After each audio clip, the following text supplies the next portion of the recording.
Prima intervista ufficiale del nuovo presidente della Proloco di Portotolle, Andrea Doardo, e sono col sindaco. Allora, prima di sentire la voce in anteprima del presidente della Proloco, sindaco, una Proloco che si rinnova con un giovanissimo artista, tra l'altro, perché è un personaggio che conosciamo, DJ, bel personaggio. Quindi una Proloco sempre più giovane. Come sindaco, sì, no. Allora, innanzitutto devo ringraziare comunque il direttivo uscente che per 5 anni ha comunque lavorato e tenuto in piedi la Proloco, da Santino Feggi, naturalmente il presidente, e tutto il direttivo che ha lavorato e che ha cercato di dare comunque soddisfazione all'interno del territorio, di fare la promozione della Fiera del Delta, della Festa del Riso, gli appuntamenti storici di Portotolle su cui si sono impegnati.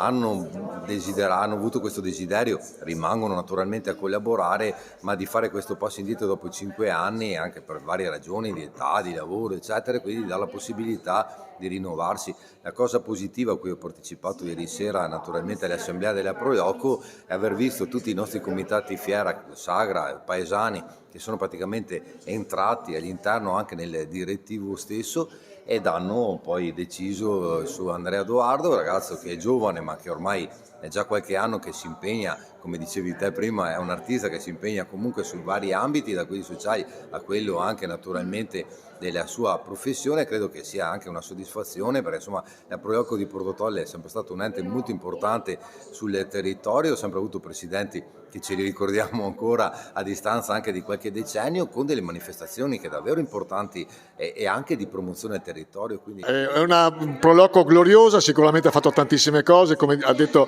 il sindaco, tanti presidenti che si sono veramente distinti. Tu, per esempio, la fiera di settembre, come la immaginerai? A occhio della pettinatura, dico bene il sindaco, una cosa afroamericana. Dai, a parte questo, cosa ci dobbiamo aspettare?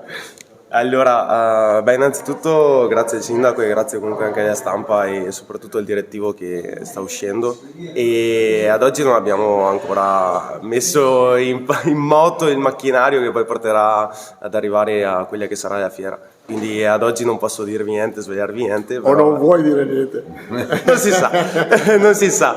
Stiamo ancora decidendo, eccetera, eccetera, quello che poi succederà nei giorni a venire.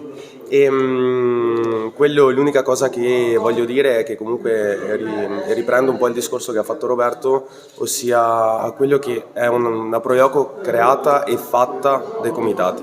Perché se non ci fossero i comitati e le associazioni soprattutto all'interno di quello che è il nostro paese, non sarebbe vivace come è adesso, e quindi è grazie soprattutto ai comitati se oggi io sono qua a rappresentare loro, e quindi voglio solo dire grazie e buon lavoro a tutti per questa nuova partenza, questa nuova Proloco. E come si dice, lunga vita alla Proloco e ai comitati. Esatto. Grazie.